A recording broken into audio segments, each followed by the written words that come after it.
И всем привет.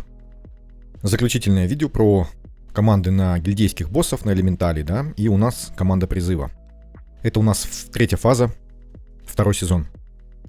Все, что я мог выжить максимально с этой командой при условии того, какое снаряжение у меня сейчас доступно.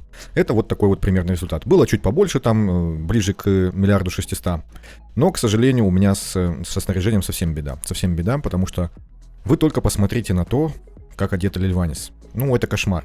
Да, крит-шанс есть, да, мифики, но крит-урон ужасный, ужасный. Если вы видели там чужие видео, другие видео, где, допустим, тот же Хисока набивал, по-моему, 1 700 000, по-моему, или больше, у него там на 100% больше крит-урона. То есть те же самые параметры примерно, да, вот эти вот атака и шанс крит-удара. Но крит-урон у него там в районе 270, то есть плюсом. Кошмар, конечно. У меня нету ничего лучше для Лильванис, к сожалению, поэтому как-то так. Давайте посмотрим команду. Команда у меня вот так вот она, во-первых, расставлена. Тут, в принципе, можно менять что-то, потому что я пробовал другие расстановки, у меня ничего особо не менялось. Почему они стоят вокруг Эстеллы? Потому что она раздает сопротивление. Тут, в принципе, сопротивление нужно только одному герою. Это Лильванис. Потому что, когда она становится драконом, у нее очень сильно вырастает атака. И, соответственно, элементаль кидает штраф к атаке именно ей. Поэтому нужно ей сопротивление. Нужно.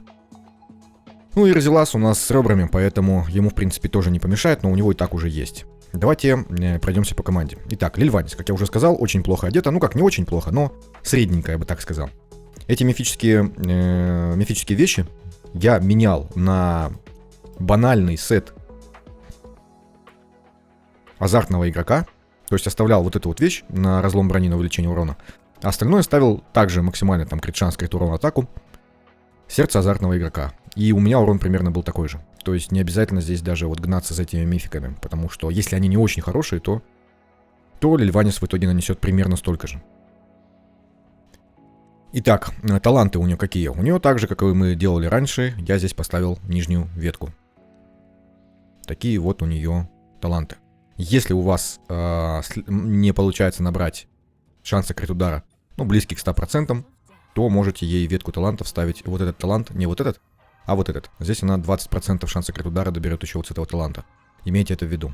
Ну, это важно, потому что нужно, чтобы она чаще критовала. То есть у нее очень высокий урон, когда она драконом становится, и поэтому каждый удар желательно, чтобы был критическим. У меня здесь 83%, поэтому я решил как бы рискнуть. Рискнуть, чтобы поставить более выгодную вещь для нее. И, в принципе, как вы видели, там миллиард почти 600, ну как почти, 1 550 000 она набивает. Было 1 600 000, но это нужно вылавливать. Стоят они все вокруг Эстеллы, она раздает сопротивление. Она на заливке у нас и с рогом, то есть еще дополнительно раздает урон, баф на урон. Эту вещь я и поставил для того, чтобы иногда кому-нибудь, я не знаю кому, вот через этот талант она давала щит и, соответственно, бафала немножечко урон. Ничего лучше здесь как бы не найти для того, чтобы усилить команду. Розелас у нас тоже вот такой веткой талантов. Все таланты у нас призывников, то есть героев команды призыва помимо Лильванис на то, чтобы усиливать ее. Поэтому да, у него здесь сет 3 ушей на баф. Здесь просто что попало, то есть здесь вообще что угодно ставьте, что угодно. Главное, чтобы был вот этот сет. И ребра я поставил для того, чтобы увеличивать урон Лильванис еще больше. Синтрелия с такими талантами.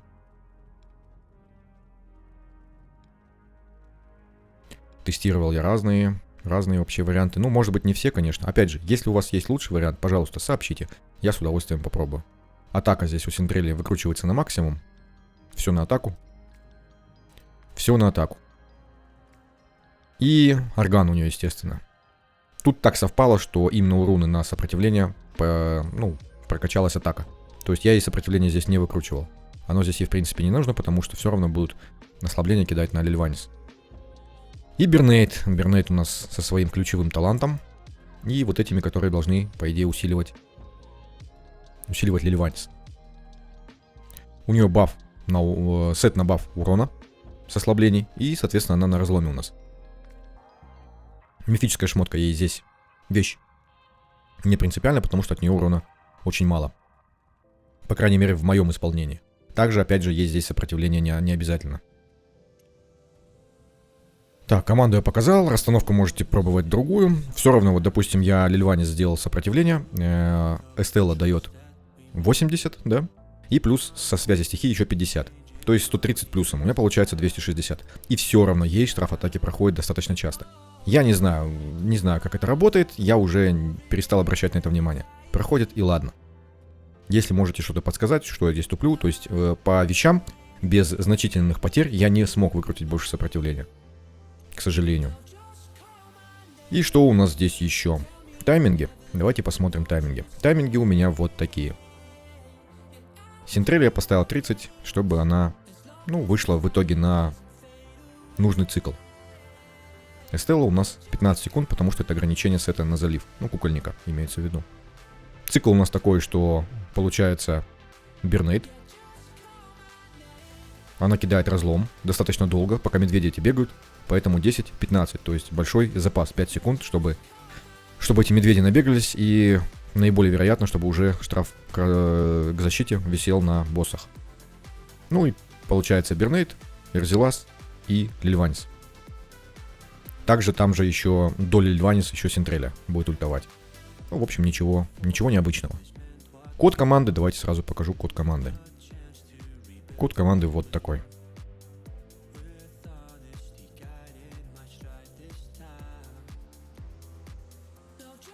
И давайте посмотрим, как они ведут себя в бою.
И как видим, урон довольно-таки стабильный и примерно находится в районе 1 500 000 000.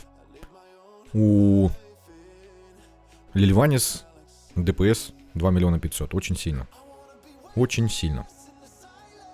И, кстати, я не помню, кто тоже вот во втором сезоне находится, и кто думает сегодня, допустим, отбить уже боссов. Завтра у нас стартуют столпы испытания. И я не помню, какие там пузырьки даются.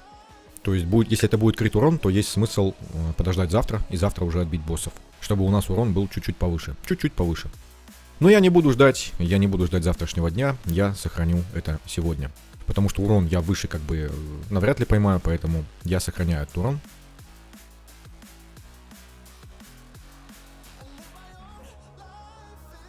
И на этом видео про третью фазу и команды, которые для этой фазы подходят лучше всего, по крайней мере, в условиях моего аккаунта, я заканчиваю. Большое спасибо за просмотр или за просмотры. Если есть какая-то критика, либо предложение, пожалуйста, пишите, с удовольствием почитаю. Ну и, соответственно, лайки, дизлайки, все приветствуется. Еще раз спасибо за просмотр, всем удачи и всем пока.